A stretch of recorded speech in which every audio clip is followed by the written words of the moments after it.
Xitay Türkmenistan bilen harby hyzmatdaşlygy berkitjekdigine aýdýar. 25 martda bu barada habar beren Xitay mediasynyň maglumatyna görä, Xitaýyň döwlet geňeşçisi we Gorunlyk ministri Wei Fenghe bu barada özüniň Türkmenistanyny kärdesi Begenç Gündoğduýew bilen geçiren video söhbetdeşliginde aýdypdyr. Xitay Türkmenistan bilen strategiki aragatnaşygy mundan beýlekde üstürmek, durly ugrlarda amala harby hyzmatdaşlygy çuňlaşdyrmak we iki ýurduň arasynda umumy gelejegi gönükdirilen hasy kynjemiyet gurmakda edilen bilelikdäki tagallalara goşun goşmaga taýýar diýip Xitay mediasy Wei'niň sözlerini getirýär. Ol soňky ýyllarda iki tarap bilen harby hyzmatdaşlygyň çäginde ýokary derejelerdäki aragatnaşyk, hünär tejribelerini alysmak we tälim beriş ugrulary boýunça gazanylan ilerlemeleri gözden geçirdi diýip habarda bellenýär. Xitay resmiýetiniň sözlerine görä, Pekin Türkmenistan bilen gatnaşyklaryna uly ähmiýet berýär we halkara ýagdaýlarynyň üýtgemegine garamazdan Merkezi Aziýa ýurdunyň ýakyn dosty we ygtybarly hyzmatdaşy bolup galýar. Eýse, Xitaýyň ýokary derejeli harby resmiýetiniň halkara ýagdaýlarynyň üýtgemegine garamazdan diýen aňlatmany ulanyp, bu beýanaty ýar etmegiň nähili mümkin sebäpleri bolup biler. Azatlyk radiosynyň Xitay boýunça bilermeni Reid Standish muny Russiýanyň esassız Ukraina çözülmegi we Türkmenistanyň özündäki häkimet çalyşygy bilen baglanşdyrdy. Obviously, I think everything happening right now has some connection to Ukraine.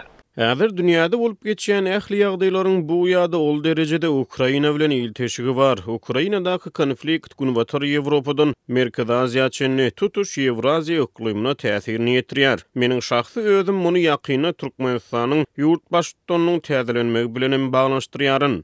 I personally see this as also being somewhat connected to the leadership transition that just happened in Turkmenistan. Deep Standish belledi. Ýatdatsak Xitay Türkmenistanyň itaati energiýa hyzmatdaşy bolupdyr. Geçen hepde Xitaýyň gümrük gullugynyň beren maglumatyna görä, Xitaýa geçirjiler arkaly iýerýän TV gazynyň umumy bahasynyň 1,44 milliard dollary, ýagny 1,47 etde ýokurlanmagy bilen Türkmenistan bu ýurda gaz eksport edýän ýurtlaryň arasynda birinji ýerde durmagyny dowam etdirýär. Xitay boýunça ekspert Standish bu ýagdaýlary hem ünsüt çekip, iki ýurduň arasyndaky gorunlyk pudugynda öňden hem hyzmatdaşlygyň bardygyny belledi.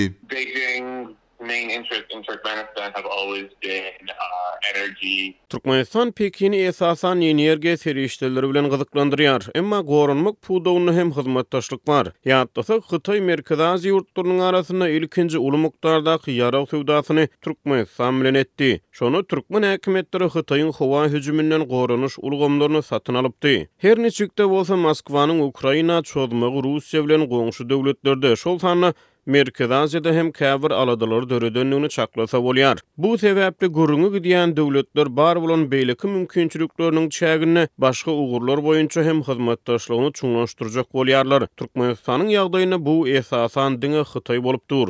Really big arms sale that China ever did to Central Asia was Turkmenistan, which bought some air defense systems from the Chinese. Dip bilermen belledi, şeýle-de Xitaýyň Ukrainadaky konfliktden uzalam Merkezi Aziýada hem ykdysady hem de hupsuzlyk jahtynyň täsirini artdyrmak ugrunda tagala edip gelýändigini ýatlatdy. Bilermen Türkmenistanyň Xitay bilen harby hyzmatdaşlygyny çuňlaşdyrmaga gyzyklanma bildirmeginiň sebäbini Awganistandan awanyp biljek hupsuzlyk wehimlerinde görýändigini hem sözüne goşdy.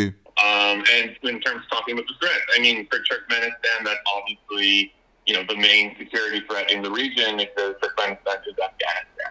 Sol bir wagtda Standish Xitaýyň Merkezi Aziýa hupsuzlyk jahtynyň hem ağırlaşmagyna garamazdan, şeýle-de Ukrainadaky urşuň Russiýanyň harby kuwady barada käbir soraglary döredendigine hem garamazdan, Moskwanyň Merkezi Aziýada entegem degişdirlikde täsiriniň uludygyny aýtdy.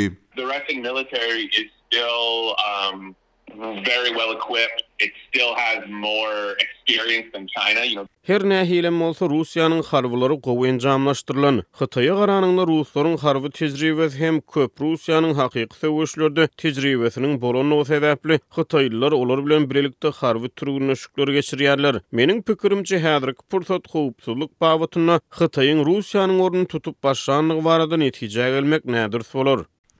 So I don't think that I think it's too early to kind of reach that kind of conclusion. Dip Azatlyk radiosynyň Hytaý boýunça bilermeni Reid Standish nykdydy we umuman aýdylanda Türkmenistanyň özüni dünýäden üzgünleşdirmek boýunça alyp baran siýasaty netijesinde Aşgabatyň halkara gatnaşyklaryny diversifikasiýalaşdyrmak ugrunda Pekinden başga ýolunyň hem galmandygyny sözüne goşdy. I mean, that pretty much means to deepen the relationship with China.